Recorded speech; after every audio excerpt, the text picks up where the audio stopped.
Sinkwanirizaako nnyo mukwano gwange najjo sinza obba ng'otuwuliza kutegeeza nti okola kyamaanyi nnyo okwekumira ku mayengo gano aga Yugi Update TV. Baganda bange mwenna abali emitala w'amayanja mbanirizaako nnyo, abali e Dubai, abali e Qatar, abali Saudi Arabia, abali Oman, abali mu US, UK, mwebale kwekumira ku Yugi Update TV.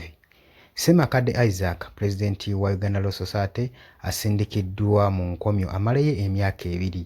Asindikiddwa mu nkomyo amaleyo emyaka 2. Oli ku Yugi Update TV gw'atannatweyungako kirira wansi waliwo ekigambo subscribe kikoneko, ojja kuba osobola bulungi nnyo tweyungako. Abali e Saudi, abali e Canada, mwenna mbalamusizzaako nnyo. Mwebale kubeera ku mayengo ga Yugi Update TV. Gwa subscribinga tewerabirako na mukadde. Nabagamba akadde ako kajja bayambako nnyo baleetera notification message obbalaga nti waliwo obubaka obuyingiddewo gwe mukwano gwange ali eyampuliriza. Pulezidenti wa Uganda Law Society Isaac Ssemakadde ennaku zino badde ajja awulunemba n'emisango ng'era ajja alwanagana n'abantu abamu bayagala okuba nga akuba mu kkooti naye ekyewuunyisa ye ate era gwe bakubye mu kkooti. Juzi twawulirako ng'abamukoowola okujja mu kkooti n'atasobola kuba nga alabikako era omuwawaabirwa n'asalawo ng'asaba court order arrest warrant basobole okuba nga bakwata Isaac Ssemakadde olw'obutalabikako mu kkooti. Naye ba representative ba lawyer be bagamba nti ffe tuba nga tuli representinze kitegeeza tuli mu kifaananyi kya Isaac, kitegeeza Isaac abaddewo mu kkooti physically. Tetumanyi gye byakomekereza oba omulamuzi yafulumya arrest warrant ekwata Isaac Ssemakadde okumuteeka mu nkomyo oba okunyoomoola ekiragiro kya kkooti ng'emwetaaga n'atalabikako gwe mukwano gwange ali eyampuliriza. Kati ebyo ng'obitadde ku bbali olwaleero omulamuzi Musa Ssekaana avuddeyo n'akuba Isaac Ssemakadde emabega w'emutayimbwa. Amusindise eruzira amaleyo emyaka 2 lwa contempt of court. Kigambibwa nti Ssemakadde ono Isaac Ssemakadde yagaanye okwetonda mu maaso g'omulamuzi ono Musa Ssekaana. Lwaki? Kuba agamba ye bino ebikolwa nga bino bizze bikolebwa era nejjo juzi waliwo wano ku musango gwa Besigye lawyer eyasindikibwa mu komera for contempt of court emyezi 9. Kati Ssemakadde n'agamba tebigenda kuntiisa. Ssekaana ono biki byalanga Ssemakadde? Lwaki Ssemakadde alina okuba nga asindikibwa mu komera amaleyo egyo gyonna emyaka? Okwo kw'ossa n'ekibonerezo kye bamuwadde ekyokusasula miliyoni 3 eza Uganda. Miliyoni 3 eza Uganda nga Ssemakadde yalina ozisasula ate ng'eno asindikiddwa mu komera amaleyo emyaka 2.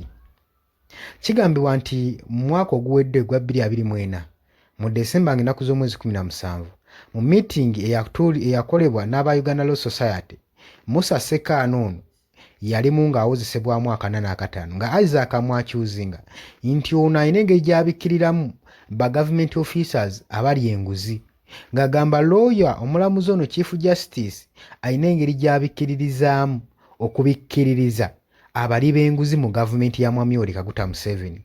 So ng'ekyo kyamulanga. Kakati nno Musa Ssekaana kino kyeyasizeko okugamba waki omusajja ono attatta n'erinnya lyange, waki ayagala kubanga nnyonoona, kwe kumuyita mu kkooti basobole okuba nga bagatebya basobole okuba nga bawaanyisiganya ku birowoozo mu mbeera eyo. Ssemakadde oluvannyuma kkooti ebadde ekuliddwamu omulamuzi Ssekaana asabye Ssemakadde yeetonde mu maaso aweeyo apology. Ssemakadde ekintu kyagaanye n'agamba nze ewakya sijja kubanga neetonda mu bintu ebitaliimu, ng'ate n'ensonga gye nali njogerako yali ntuufu.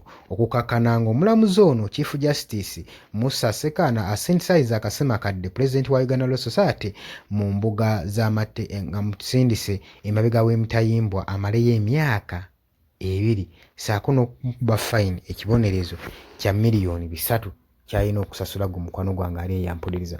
Olowooza ki ku nsonga eno gwe?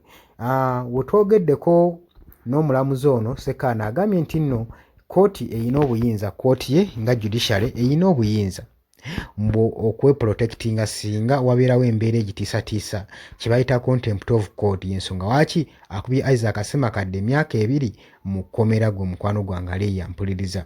Jjukira eno embiranye yakatandika waliwo embiranye wakati wa Uganda Law Society saako ne judiciary n'ekitongole eky'essiga eddamuzi olw'ebyo ebitagenda bulungi nga ye president wa Uganda Law Society Isaac Ssemakadde yagamba ekimuleese wano kyakufufuggaza bonna zinnamujinga ezeekwese munda eyo bakirumira mpiri asobole okulaba ng'anyweza essiga eddamuzi libeere nga liri independent nga liri protected nga ekitongole eky'essiga eddamuzi kisobola okweyimirizaawo kyokka na kyokka nga kisala wabula nga tekisalibwawo na muntu.